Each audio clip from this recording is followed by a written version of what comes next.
On the morning of June 15, 2018, the small town of Ashwood, Montana, awoke to the shocking news of a brutal crime. Joanne Wallace, a retired schoolteacher who had lived next door to the Harlows for nearly 2 decades, had called 911 after noticing something disturbing at the residence of her neighbors. The previous night, she had heard unusual noises coming from the Harlow household. Faint shouts followed by a loud thud. Initially dismissing it as a typical argument, Joanne thought little of it until she noticed that the front door of the Harlow's home was left slightly open early the next morning, sending a chill through her. Stepping cautiously onto the Harlow's porch, she felt an overwhelming sense of unease. The open door was unusual. The house, generally filled with warmth and laughter from its gregarious owner, Miles Harlow, seemed hauntingly silent. Trusting her instincts, she decided not to enter and instead contacted the authorities, struggling to keep her voice steady as she reported her concerns. Responding promptly, 2 patrol cars arrived within minutes,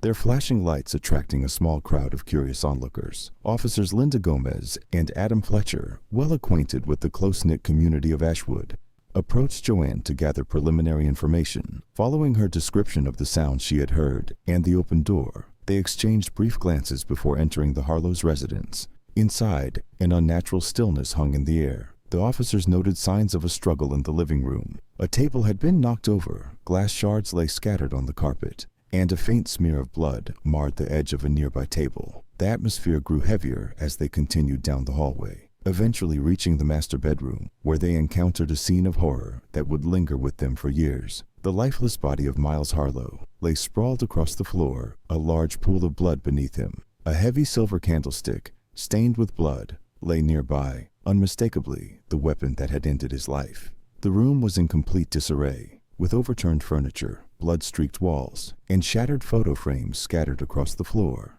a testament to the fierce struggle that had taken place. Every detail suggested a violent, chaotic encounter, and it was evident that Miles had fought desperately in his final moments. The officers quickly relayed the situation to dispatch, requesting immediate assistance from detectives and forensic teams. Outside, word of the murder spread rapidly, and the gathering crowd whispered in disbelief. Neighbors shared quiet conversations filled with confusion and shock, unable to comprehend the brutal end met by a man they had known as friendly and affable. Joanne, visibly shaken and wrapped in a blanket provided by paramedics, sat on her front steps, replaying the events of the previous night in her mind. The realization that Miles Harlow, a beloved figure at neighborhood gatherings, was gone was difficult to process. The tragic loss would send ripples through the community, and Joanne knew that the peaceful town of Ashwood would never be the same. Detective Lucy Bradford, known for her sharp instincts and meticulous attention to detail, arrived shortly after with her partner, Detective Robert Lang, both highly regarded within the Ashwood Police Department.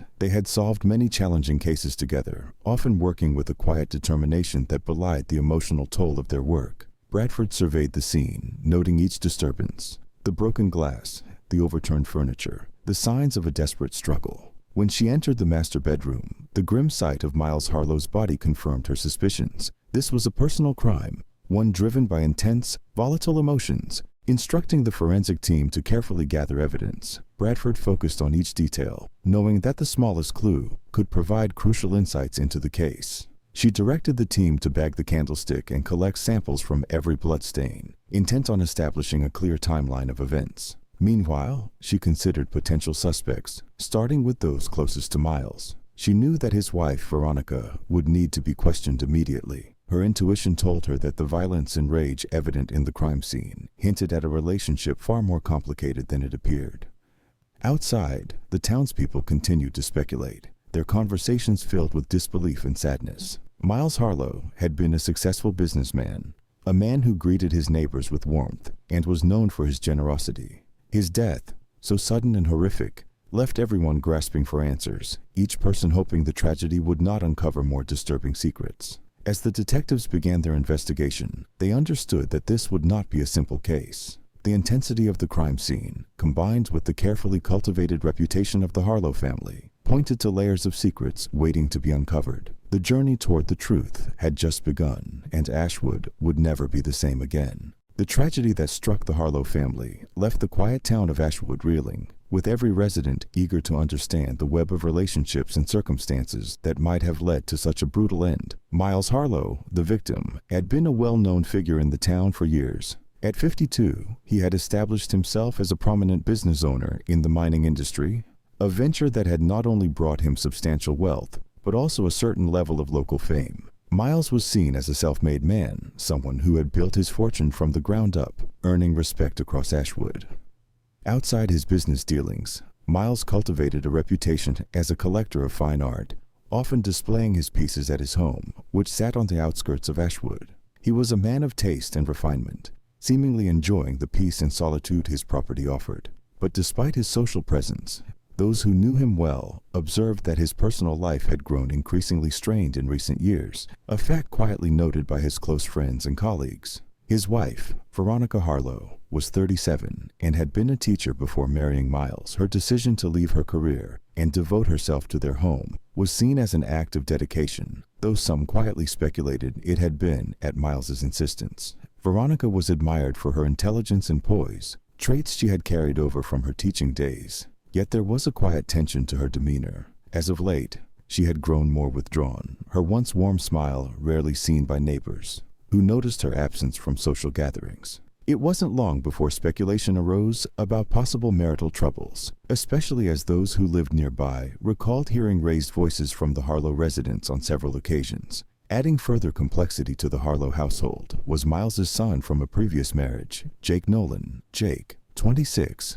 worked at a local art gallery and was regarded as a creative yet reclusive figure. He had inherited his father's appreciation for art, though he approached it from an entirely different perspective. Where Miles valued prestige and traditional beauty, Jake preferred the abstract and often expressed himself through unconventional means, a trait that had led to tension between him and his father. Miles, ever the traditionalist, found it difficult to connect with his son's artistic aspirations, and their relationship had grown cold and distant over the years. Jake's presence in the Harlow household was known to cause friction, not only because of his strained bond with Miles, but also due to the growing whispers surrounding his relationship with Veronica.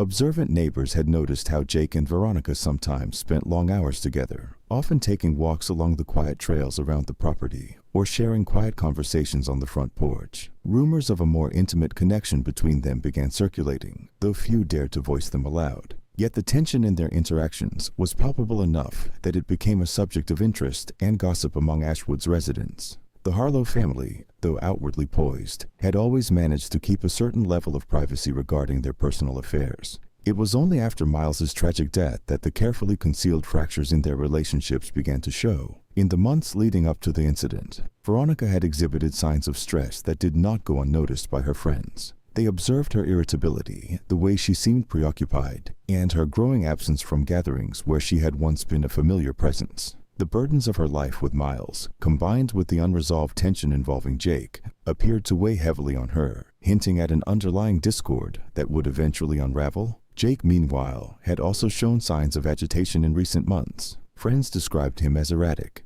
his behavior shifting from calm and introspective to brooding and distant. While he had always been a quiet figure, preferring solitude over social interaction, his recent emotional turmoil did not escape the notice of those closest to him. The strained relationship with his father seemed to have reached a breaking point, and whispers of arguments between the two men only fueled suspicions that something dark was brewing beneath the surface. Despite these tensions, Miles maintained a facade of normalcy in his public life. He continued to engage in business and socialize with friends, rarely hinting at any discord within his family. However, his insistence on controlling every aspect of his life and relationships, especially with Veronica and Jake, had created a toxic environment within his household. His expectations and rigid standards weighed heavily on both his wife and son, fostering resentment that would fester and grow in silence. For those outside the family, the Harlows appeared to be leading an ideal life. But the reality was far different.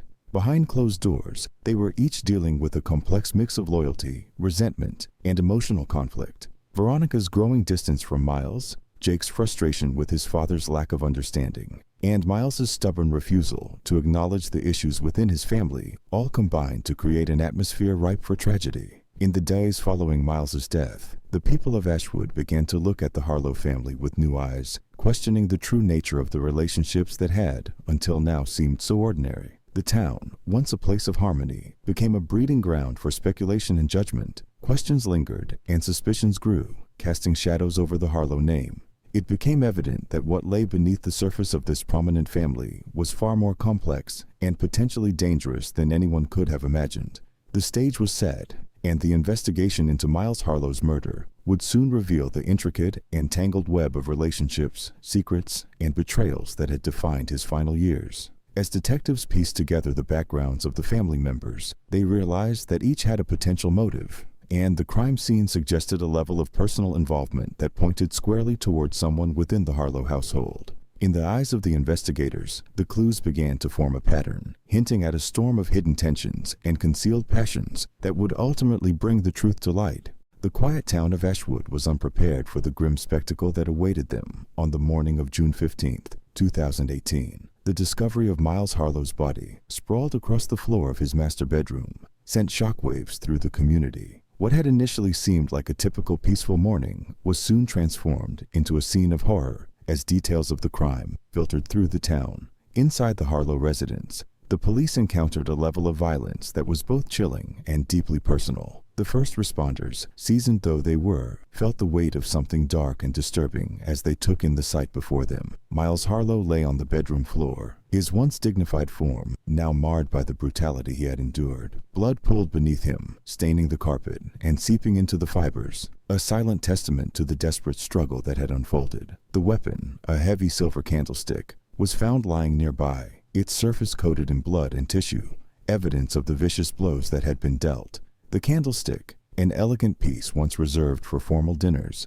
now symbolized the rage and violence that had taken hold within the walls of the Harlow home. Its weight and heft made it a suitable, albeit unconventional weapon, one that required both determination and intent to wield effectively. Whoever had used it had done so with full knowledge of the damage it would inflict, leaving no room for doubt about their intentions. The room itself was in disarray, a chaotic scene that spoke volumes about the altercation. Furniture had been knocked over, drawers left open, and clothing strewn across the floor, as if a frantic search had taken place before or after the murder. Picture frames were shattered, their glass shards glinting ominously amidst the blood splatters on the walls. Personal items lay scattered, some broken and others merely displaced, as if in the frenzy of a struggle that had quickly spiraled out of control. The intimate nature of the surroundings, family photographs, personal mementos, added a disturbing layer to the crime, hinting that this act of violence was rooted in more than mere anger. Blood spatters painted a narrative of their own, with streaks reaching across the walls and the edges of the furniture.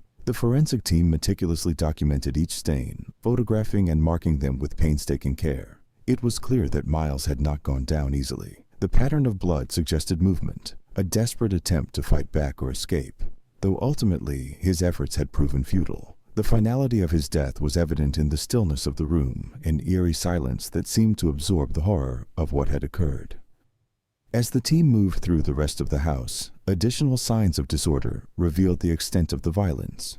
In the living room, a glass coffee table lay shattered, with faint smudges of blood on its surface, as though someone had pressed a hand there while stumbling or struggling. An overturned chair suggested that the initial confrontation may have started here, before moving into the more confined space of the bedroom. In the kitchen, small blood droplets marked a path, leading the investigators to speculate that Miles may have tried to flee his attacker, only to be cornered in his own bedroom. The evidence pointed to a crime of passion, something driven by personal vendettas or deep-seated resentment, rather than a simple burglary or robbery. The fact that the murder weapon had been left behind suggested either carelessness or a deliberate decision, a psychological signature that would weigh heavily on the investigators. It was as if the killer wanted the world to see the brutality, to understand the depths of their anger or grief. The precision of the blows, the ferocity with which they had been delivered, left little room for misinterpretation. Outside, the news of the murder spread quickly, with neighbors gathering in small clusters, their faces a mixture of shock and sorrow. Miles Harlow, despite his complexities and the rumors surrounding his family, had been a respected figure in Ashwood. People spoke in hushed tones about his achievements, his contribution to the town's economy, and his once vibrant presence. But beneath the respectful words, curiosity and suspicion festered. With whispers circulating about who could have committed such a heinous act, rumors quickly began to weave through the fabric of Ashwood, each theory more elaborate than the last. The strained relationships within the Harlow family had not gone unnoticed. And it was not long before people started speculating about Veronica and Jake, wondering if the tension between them and Miles had somehow culminated in this brutal end. While few dared to voice their suspicions openly, the mounting tension was palpable, a silent acknowledgement that not all was as it had seemed within the Harlow household. As the forensic team continued their work, carefully collecting samples and examining every piece of evidence, the weight of the task ahead became clear. Each bloodstain, each piece of broken furniture, and each fingerprint held a fragment of the story, a narrative waiting to be pieced together by the investigators. The photographs taken at the scene captured the eerie stillness, the frozen moment of chaos, forever preserving the final chapter of Miles Harlow's life. When the crime scene had been processed, the body of Miles Harlow was removed with solemnity, the investigators watching in silence as he was taken from the home he had so carefully curated. His life, filled with success and acclaim, had come to an end in the very place he likely felt safest, under circumstances that spoke more to tragedy than closure. The investigators, led by Detectives Bradford and Lang, knew that this would be no ordinary case. The nature of the crime scene, the deliberate savagery, the weapon chosen, and the trail of evidence suggested a complexity that could only be unraveled by delving into the personal lives of those closest to Miles. The detectives were prepared to search through every detail, every relationship, and every possible motive, knowing that the answers would likely expose painful truths about the Harlow family. The town of Ashwood had been plunged into darkness by the murder, and as residents retreated into their homes that night, the sense of unease lingered, a reminder that one of their own had met a violent end. The tragedy of Miles Harlow's death would soon reveal secrets and betrayals, unraveling the carefully maintained facade of a family, and leaving Ashwood forever changed. The investigation into the murder of Miles Harlow commenced in earnest as detectives Lucy Bradford and Robert Lang meticulously examined every inch of the Harlow residence, searching for answers amid the chaos. The crime scene spoke volumes, yet the detectives knew that this was only the beginning. The savage nature of the attack suggested deep, personal motives, and every detail seemed to confirm that the killer was someone Miles had trusted, someone he had known well. With the crime scene cleared and preliminary evidence bagged, Bradford and Lang shifted their focus to the people closest to Miles, starting with his wife, Veronica Harlow. Veronica's demeanor in the days leading up to the murder had not gone unnoticed by those around her, and her recent absence from social gatherings was enough to raise questions. As the detectives dug deeper, they began to piece together a picture of a woman under immense strain, a figure who had carefully maintained her poise until it became too much to bear. Veronica's alibi was the first to be scrutinized. She had told the authorities that she had left town the night before to visit her elderly mother, who lived 2 hours away. Her claim was initially supported by a few photographs taken on her phone, timestamps visible, showing her at her mother's house. Yet something about her story seemed too tidy, too prepared. Bradford noted how composed Veronica had been during questioning, her voice steady and her expressions controlled. There was no visible grief, no shock, only a calculated calm that hinted at something darker lurking beneath the surface. As Bradford reviewed Veronica's statement, Lang returned with a piece of unexpected evidence that had been found near the Harlow residence. Security camera footage from a nearby gas station. The footage, captured on the night of the murder, showed a car identical to Veronica's blue sedan driving toward Ashwood in the early hours of the morning. The timestamp did not align with her alibi. While it was possible that the vehicle belonged to someone else, the odds were against it. This inconsistency was a crack in Veronica's carefully constructed story, one that could widen with further scrutiny. Bradford and Lang next turned their attention to Jake Nolan, Miles's estranged son. The strained relationship between father and son was well known in Ashwood, but recent revelations had added another layer of complexity to Jake's involvement. Jake's acquaintances described his recent behavior as erratic. He had been seen wandering alone at odd hours, his expressions brooding and intense. Some noted a simmering anger in him, a frustration that seemed to build with each passing day. When detectives called Jake in for questioning, they noticed his reluctance to meet their gaze. His answers were clipped, his tone defensive. He insisted that he had been at his apartment on the night of the murder, working late into the night on a series of sketches for a new gallery show. But his alibi lacked verification, and there were no witnesses to corroborate his story. What raised Bradford's suspicions further was a trace of what seemed like nervousness each time the conversation circled back to his father. Jake's anger toward Miles had been no secret, but the level of bitterness that seeped into his words hinted at unresolved issues far deeper than mere familial discord. As the detectives questioned Jake, He let slip a detail that would come to haunt him. In a moment of frustration, he mentioned a recent argument he'd had with his father. He described how Miles had confronted him about his lifestyle and his choice to pursue art instead of a respectable career. The heated exchange had ended with Jake storming out of his father's house, vowing to cut ties permanently. When asked if Veronica had witnessed the altercation, Jake hesitated, his jaw tightening, a silent acknowledgement that Veronica had indeed been there. This revelation only deepened the mystery, suggesting that Veronica's connection to Jake went beyond a simple stepmother-stepson relationship. The detectives began to sense that Jake's relationship with Veronica might hold the key to understanding the dynamics within the Harlow family. Veronica's absence from Ashwood's social circles and Jake's erratic behavior hinted at secrets carefully guarded, secrets that, if exposed, could destroy reputations and unravel lives. Bradford and Lang suspected that an affair had developed between the two, a forbidden bond that would have shattered the Harlow family's image and driven a wedge between father and son. Returning to the Harlow residence, the detectives decided to conduct a second sweep of the house, focusing this time on hidden spaces and overlooked areas that might hold clues to the relationships within the family. In the bottom drawer of a small writing desk in the master bedroom, they found a series of handwritten letters. Some were from Miles, others from Veronica, and several were signed with Jake's initials. The letters painted a picture of a family fractured by resentment and jealousy, with Miles growing increasingly paranoid about his wife's loyalty and his son's intentions. One letter from Miles to Veronica hinted at suspicion, his words laced with anger and betrayal. It was a message that revealed his awareness of Veronica's growing distance, an awareness that seemed to gnaw at him in his final days. Forensics continued to comb through the evidence, and it was during this phase that they discovered another unexpected clue. A single strand of hair found on the handle of the candlestick. Preliminary DNA analysis linked the hair to Veronica.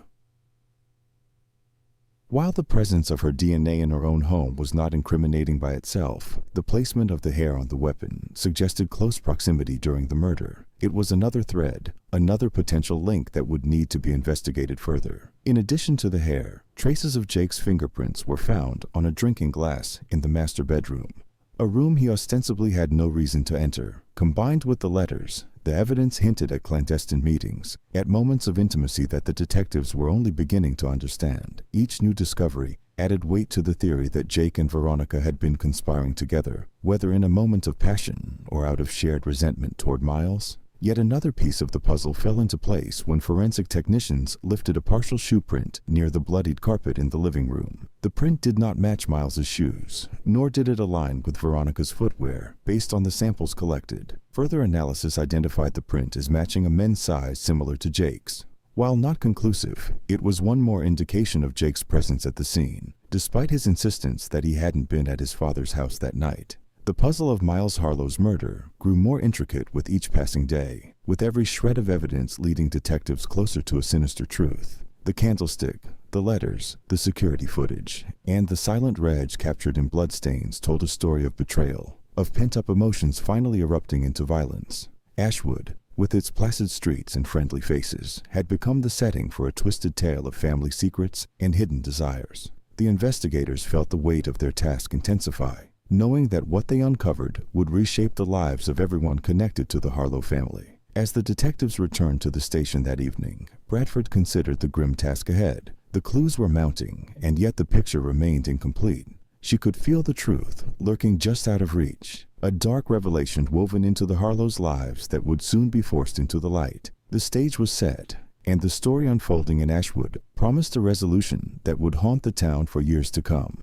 The investigation into Miles Harlow's murder had reached a critical stage, with mounting evidence pointing toward the strained relationships within the Harlow family. Detectives Bradford and Lang felt the full weight of the case pressing on them. The trail of clues, from Veronica's conflicting alibi to Jake's erratic behavior and potential involvement, was leading the detectives deeper into a web of deceit that had been carefully woven behind the Harlow family's respectable facade. Bradford and Lang began by meticulously examining the letters they had found in Miles and Veronica's home. Each letter, stained with remnants of old ink and tinged with a mix of emotions, offered pieces of a larger puzzle. One letter from Miles to Veronica hinted at the deep mistrust he had developed. In it, he alluded to Veronica's growing attachment to Jake, implying that her relationship with his son had gone beyond that of a typical stepmother and stepson. Miles's words were carefully chosen, but the anger beneath them was unmistakable. There was a vulnerability in his words, the tone of a man who had sensed betrayal, yet was hesitant to confront it head-on. Other letters suggested that Veronica herself had been struggling, her thoughts divided between loyalty to her marriage and her hidden affection for Jake. These letters painted her as a woman torn between two worlds, haunted by decisions that had spiraled out of control. Bradford noted the careful language Veronica used in her letters to Jake, the way she referred to him not as her husband's son, but as an individual with whom she shared a unique connection. It was the language of forbidden attachment, words chosen to conceal emotions she dared not express openly. Bradford and Lang suspected that this emotional turmoil had reached a boiling point, leading to a confrontation that had ended in Miles's death. They now viewed Miles's murder not as a random act of violence, but as the culmination of months, if not years, of unresolved tension, jealousy, and betrayal. Each piece of evidence seemed to confirm their theory, yet questions remained, questions that would only be answered by delving further into the lives of Veronica and Jake. Next, the detectives analyzed the security footage that had captured a car, matching Veronica's near the Harlow residence on the night of the murder. The footage showed the vehicle arriving at a late hour, well past the time Veronica claimed to have left to visit her mother. Bradford and Lang speculated that Veronica had returned to confront Miles, possibly about her relationship with Jake. This revelation added another layer to the investigation, as it suggested a premeditated intent rather than a crime of sudden passion. To confirm the validity of their suspicions, the detectives visited Veronica's mother's residence to validate her alibi. Veronica's mother, though initially cooperative, seemed hesitant when asked about the specific time of Veronica's arrival. She eventually admitted that her daughter had only stayed for a brief visit, leaving shortly afterward. This discrepancy in Veronica's alibi was a significant breakthrough, casting doubt on her version of events. It was now clear that Veronica had fabricated her story to avoid suspicion, a revelation that aligned with the damning evidence found at the crime scene. Meanwhile, forensic analysts continued to examine the hair strand found on the bloodstained candlestick and the fingerprints on the drinking glass in Miles's bedroom. The results confirmed that the hair belonged to Veronica, while the fingerprints matched Jake's. This evidence placed both Veronica and Jake in the master bedroom, a room they had no legitimate reason to be in, especially at the time of the murder. The presence of Veronica's hair on the weapon strengthened the detective's belief that she had played a direct role in Miles's death, possibly with Jake's assistance. Yet, one detail continued to trouble Bradford. The level of violence suggested that Miles had fought desperately, struggling against his attacker with every ounce of strength. While Veronica could have struck the fatal blows, the sheer brutality of the attack hinted at the involvement of someone physically stronger, someone like Jake. The partial shoe print found near the bloodstain in the living room was another point of interest, as it matched the size and pattern of Jake's shoes. Bradford speculated that Jake may have been the one to initiate the attack,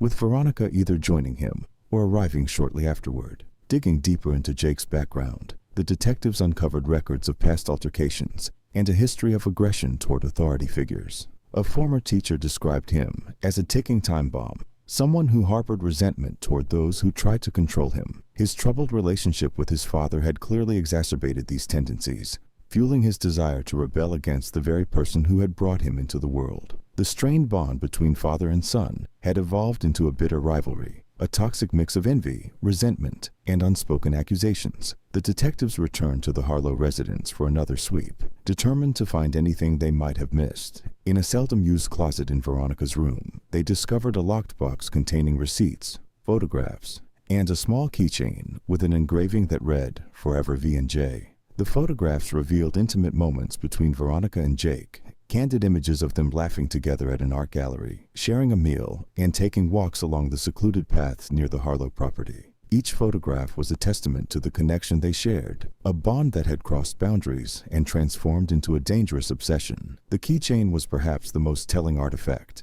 a token of sentimentality that could only have been exchanged between two people deeply involved. Bradford recognized it as a silent declaration of loyalty, an object that hinted at promises made in secrecy and feelings too potent to ignore. The contents of the box confirmed the detectives' suspicions. Veronica and Jake had been involved in an illicit relationship, one that had likely driven them to conspire against the man who stood in their way. With this discovery, Bradford and Lang could now envision the sequence of events. It was likely that Veronica had returned to the house on the night of the murder, either alone or accompanied by Jake. A confrontation with Miles ensued, emotions spiraling out of control as each grievance was aired. Jake, already simmering with resentment, may have launched the first attack, wielding the candlestick with a fury born of years of suppressed anger. Veronica, caught in the maelstrom of violence and betrayal, joined in, her loyalty now firmly aligned with Jake. As the detectives reviewed their findings, the pieces of the puzzle fell into place. The crime was a fusion of calculated intent and raw, unrestrained emotion. Veronica's alibi had been carefully constructed to buy time, to distance herself from the scene and redirect suspicion. Jake's involvement was marked by impulsive decisions, his actions fueled by a need for validation and acceptance. Together, they had enacted a plan that would rid them of Miles, a plan that had gone from an abstract fantasy to a brutal reality within the confines of the Harlow residence. As the detectives prepared to make their case, the weight of the truth settled heavily on Ashwood. The town had once seen the Harlows as pillars of the community, but now, in light of the revelations, that image was irrevocably shattered. The crime was no longer viewed as a random act of violence. It was understood as the product of a family torn apart by hidden passions and toxic alliances. The name Harlow would forever be associated with scandal and betrayal, a cautionary tale for a town that prided itself on harmony and respectability. In the coming days, Bradford and Lang would move forward with arrests, knowing that the evidence they had gathered was compelling and comprehensive. The case against Veronica and Jake was ironclad, supported by physical evidence, psychological profiles, and the tragic narrative woven through the letters, photographs, and artifacts they had left behind. The investigators knew that justice for Miles Harlow would be served, but they also understood that the wounds inflicted on Ashwood would not heal easily. The truth, as it had been revealed, was a devastating reminder of the darkness that can reside within even the most respected families. The evidence gathered by detectives Bradford and Lang painted a damning picture. The tangled web of deceit, betrayal, and long-held resentment within the Harlow family had culminated in a brutal murder, one that would not only destroy lives but forever alter the quiet town of Ashwood. With the collected forensic proof, corroborative testimonies, and emotional letters exposing the hidden relationship between Veronica and Jake, the investigators moved forward with confidence, certain that justice for Miles Harlow would be served. Arrests were made swiftly. Veronica and Jake were taken into custody, each faced with the cold reality of their actions as they were escorted to the police station. The community watched with a mixture of shock, sadness, and relief, knowing that those responsible for the heinous crime were now held accountable. The town's trust, once placed in the Harlows, was shattered, replaced by a deep-seated sense of betrayal. Ashwood would never forget the story of the family that had been torn apart by their own secrets. The trial was a public spectacle, attended by reporters and watched closely by residents who had known the Harlows for years. The prosecution laid out the case meticulously, presenting each piece of evidence with precision. The letters, photographs, and the intimate artifacts found in Veronica's hidden box illustrated the depth of her and Jake's betrayal.